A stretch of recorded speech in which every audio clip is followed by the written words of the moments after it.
Welcome to the Capitol Forum interview series sponsored by Kroll on Track. My name is David Blotner, and we're delighted to have Professor Jonathan Baker here with us today. Professor Baker is a professor of law at American University, Washington College of Law, where he teaches courses primarily in the areas of antitrust and economic regulation. He has served as the chief economist of the Federal Communications Commission, as the director of the Bureau of Economics at the Federal Trade Commission, and as the special assistant to the Deputy Assistant Attorney General for Economics in the Antitrust Division at the Department of Justice. Welcome. Glad to have you here, Jonathan. Oh, well, thank you. I'm delighted to be here. So we wanted to talk today about one of your recent writings. You've talked about the problem of the erroneous assumptions that get made when you use an economic concept, this error cost analysis, in figuring out sort of what we should be doing with respect to, for example, monopolization and merger cases. So I wanted to talk today, to start with, about sort of what is error cost analysis? Oh, that's a good place to start. Well, Okay. So error cost analysis is a framework for evaluating antitrust rules. It was popularized by Judge Easterbrook, but it's really just another way of saying what economists would refer to as decision theory. And the idea is that we want to pick rules that minimize total social costs. Mm-hmm. So some of the social costs of antitrust rules come when we make mistakes in deciding cases. And if a court fails to find a violation when actually there's harm to competition, then it might insufficiently deter other violations. Mm-hmm. And if a court finds a violation when actually the conduct is beneficial to competition, that can chill efficient conduct throughout the economy. And then there are also the transaction costs of the applying the rules and enforcing the antitrust laws that have to be considered also. And when you look at these various costs and try to minimize them, you look from an economy-wide perspective. A lot of the benefits and costs of antitrust enforcement apply not just to the parties in the actual case where the court is working out the rule and how to apply it, but throughout the economy when other firms see the rules and decide how to respond, recognizing what the rules are. Okay. So you've argued in your paper that as you evaluate using this error cost framework, the various antitrust rules, that people have sort of underestimated the costs of too much enforcement versus the cost of the court making an error and, as you say, sort of finding a violation when there really shouldn't have been any such finding. So how does that sort of play into where you think the balance should be struck on something like this, as far as what the rules should be? Well, so a lot of the article you're referring to talks about assumptions that have been made by various commentators that I think are erroneous, and then they run them through the error cost framework and come to conclusions that I don't agree with about antitrust rules. And I think maybe one way to answer your question is with an instance. And so as an example of an erroneous assumption, there's an argument that I think you can trace back to Frank Easterbrook, who popularized the framework, but it's been adopted in many cases by others since, that erroneous precedents that are just wrong, like say Supreme Court decisions, last forever, but markets are self-correcting. So if there's a problem in the market, that won't last very long. Mm-hmm. And so that idea is used as an argument for saying we should back off and not have very aggressive antitrust rules, but be very cautious in enforcing antitrust laws. But that's an assumption that really isn't right. If you actually look, we have to take the two sides of the balance there separately. So if we look first at market power, right. So starting with durable monopolies. Now we know that there are monopolies that disappear. Mm-hmm. But if you look at the ones that are well-known ones, General Motors, United States Steel, Kodak, Xerox. Those firms had market power for a very long time before their market power eroded naturally. Decades. Right. And when you look at cartels, the research shows, the empirical studies find that the average cartel lasts 11 years before, 8 years before it goes away, but that's 8 years, they're mostly cut short by antitrust enforcement. So really, if you had waited for market forces to erode the cartel, if you'd waited for entry or cheating or new technologies to show up and erode the cartel's market power, you'd be waiting a lot longer than 8 years typically. Okay. So market power can last a long time. And then on the other half, on erroneous precedents, the idea that bad precedents last forever. Well, look at, let's say, Appalachian Coals, which was the Depression era case that essentially allowed price fixing, or Schwinn, the per se rule against all vertical non-price restraints. The Supreme Court overruled those explicitly for Schwinn, I think 7 years later, and implicitly for Appalachian Coals 10 years later. And even when the Supreme Court doesn't overrule its erroneous precedents, those precedents can and are limited by the lower courts, or read very narrowly. They are abrogated legislatively at times. They are restricted by the Supreme Court itself, procedurally or substantively, without being overruled. And if it's a lower court decision that's erroneous, it can be overruled by the higher court. And when you put that together, there's no reason to think that, as a general rule, erroneous judicial precedents, last much longer than market power in the economy, and no reason to use that as a basis for arguing in the error cost framework that we ought to have rules that are cautious about intervening under the antitrust laws. Okay, so that leads to the next question, I guess. What does your analysis in terms of using the error cost analysis suggest about what the rules ought to be for antitrust enforcement in sort of the, let's talk first about the monopolization or exclusive dealing area. What does error cost analysis in your sort of framework tell us about how the rules for enforcement should be? Let me answer that by talking about how it was used in monopolization policy. In 2008, I believe, the Justice Department issued a Section 2 report. That report has a sympathetic discussion of the Easterbrook argument that I just went through about erroneous precedents, judicial precedents versus self-correcting markets. And it ended up proposing that a monopolization standard that discouraged monopolization enforcement. It said the court should only find a violation when the harm to competition is disproportionate to the benefits. It's a thumb on the scales kind of rule that they proposed. And then the next year, the new administration, the Justice Department withdrew the report. And what the Justice Department said in that statement withdrawing the report, among other things, is that the earlier report, the one with the disproportionate effect standard, was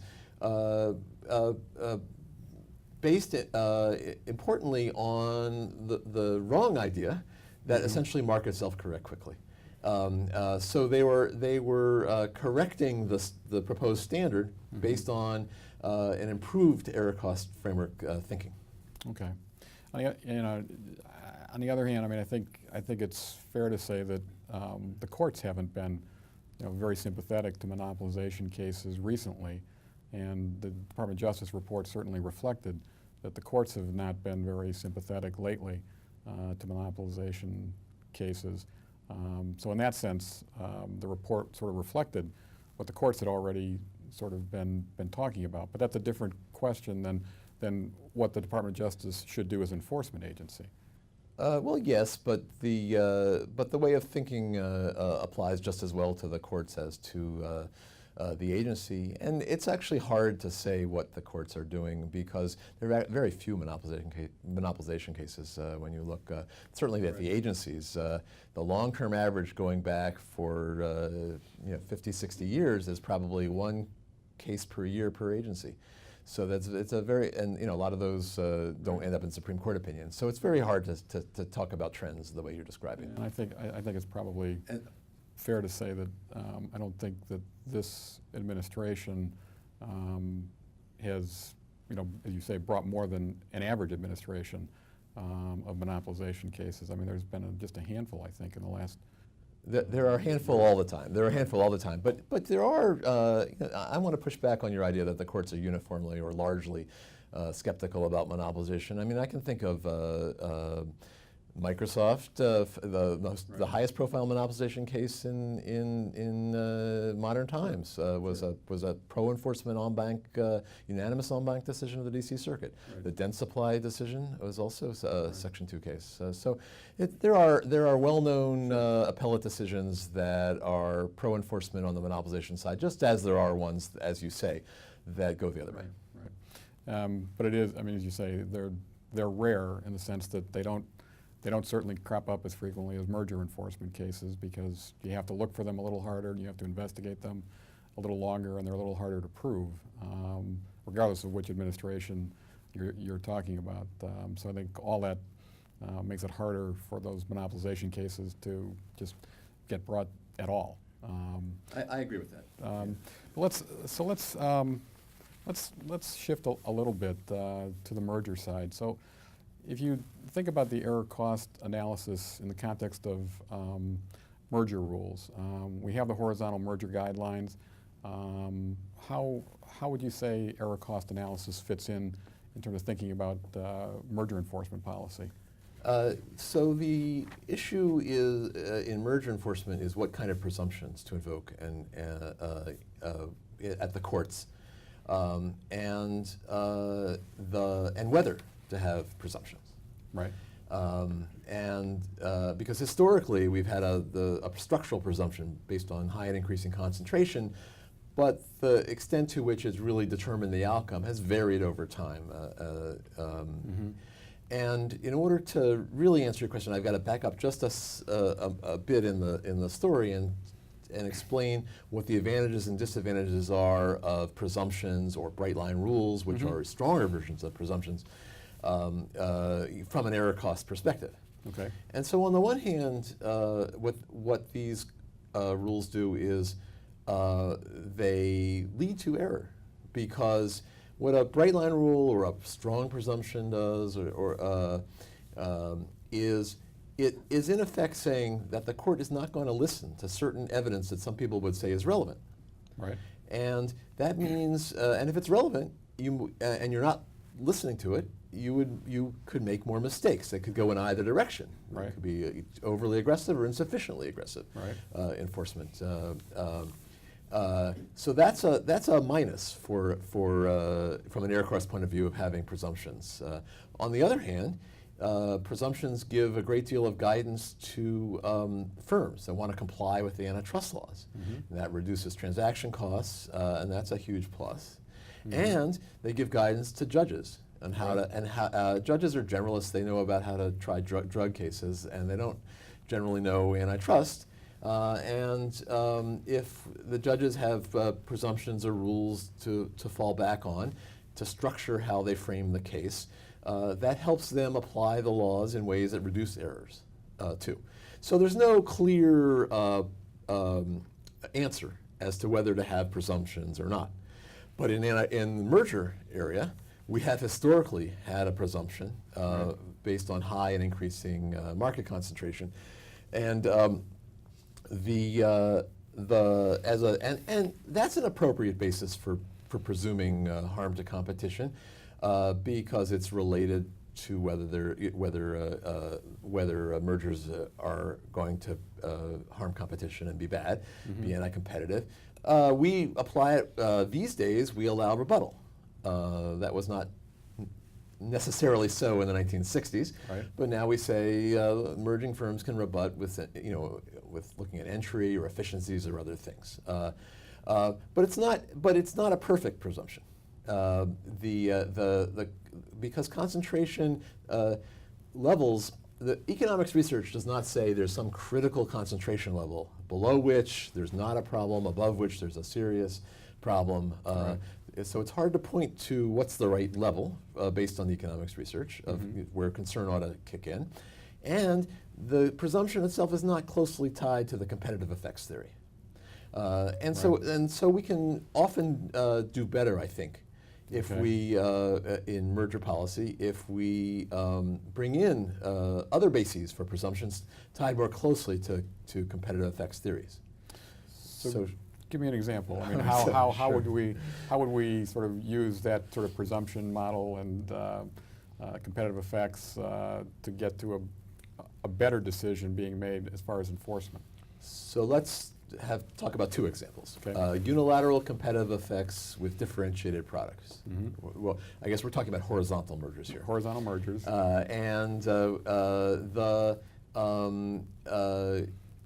Those mergers are more troublesome when the cross-elasticity of demand between the merging firms is high, or what's essentially the same thing, the diversion ratios are high. Okay. And so we can explain that sort of more simply in non-economic terms. Oh, what sure. does that mean? That means that if there are a lot of the customers of one of the merging firm's products think of the other firm's product as their second choice, then the merger between the two is taking away an important alternative for a lot of customers, and that can tend to give the merged firm an ability to raise price all by itself without even worrying about other firms selling the same products. All right, so one example of that in the last year or two would be the Cisco US Foods case, where Cisco and US Foods were each other's closest rivals, and most companies that were looking for food service were looking at those two as their principal alternatives. So a merger between those two basically would be the most problematic because those were your best two alternatives. Yes, but that's actually a variant of the unilateral effects theory that applies to bidding markets. Right. I was describing something more like consumer products. Right. You know, if Coke and Pepsi merged, their two cola brands would likely be very close substitutes by this score. So we could presume that based on analyzing what happened, the response of consumers of one to a small price increase, and whether their second choice, the ones who decide to switch, is the other. Right.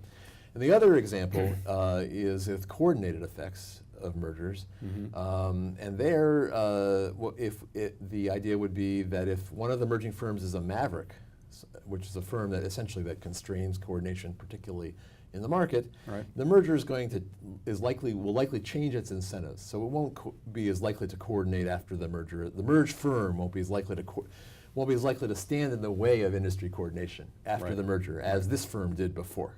Okay. And so that would be a basis for presuming harm to competition as well.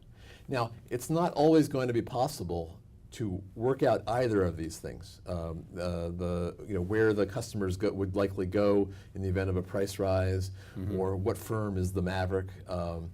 And in those cases, we can still rely on market concentration increases as a basis for presuming competitive harm, just like we always have. But in cases where we have this kind of evidence, antitrust merger policy can do better than just simply relying on the structural presumption. Okay. So just for purposes of thinking about this, should the agencies be looking more to this sort of economic kind of approach to deciding when to enforce, or should they just be looking to precedent and deciding that there's a case that says that if the shares are above a certain amount, it's a violation, so we have a basis for suing and we should? Oh, the agencies help shape the precedent through the merger guidelines. And the agencies, that's the vehicle by which modern economics really comes into merger law, largely. And in fact, the 2010 merger guidelines, the most recent revision, incorporate both of these ideas that I was talking about there's a discussion essentially that says that when the diversion ratios are high, it doesn't quite use the terminology, but that we ought to presume harm to competition. And there's another part that says when one of the merging firms is a maverick, we need to presume harm to competition too. So the agencies have already understood and incorporated these ideas for improving the use of presumptions in merger policy. The challenge now is to convince the courts. Right. Courts are more comfortable with bright lines and rules, and the merger guidelines are still sort of a nuanced way of trying to get at these issues and come to the right enforcement decision, but they're not always the language that the courts are comfortable with or used to using. Well, no, but the courts learn it from the merger guidelines. In the merger area, the merger guidelines are hugely influential on how the courts think. It's different in other parts of antitrust law because essentially, as a practical matter, all the merger cases, all the experience in mergers is at the agencies, most mergers don't get tried. They're settled by consent if they're challenged, or they're allowed to go through, which is the great majority of mergers. Sure. And the courts recognize, and then the agencies memorialize their expertise and update it through revisions of the guidelines, and the courts treat them as persuasive authority. They don't bind the courts, but the courts routinely rely on them to understand how to think about merger cases. And so I'm hopeful that the way in which the improved presumptions that I've been talking about are based on error cost thinking are being incorporated into the guidelines now will influence how the courts will decide future cases and improve merger law for the future. All right, so I'm going to give you a chance to rewrite the merger guidelines.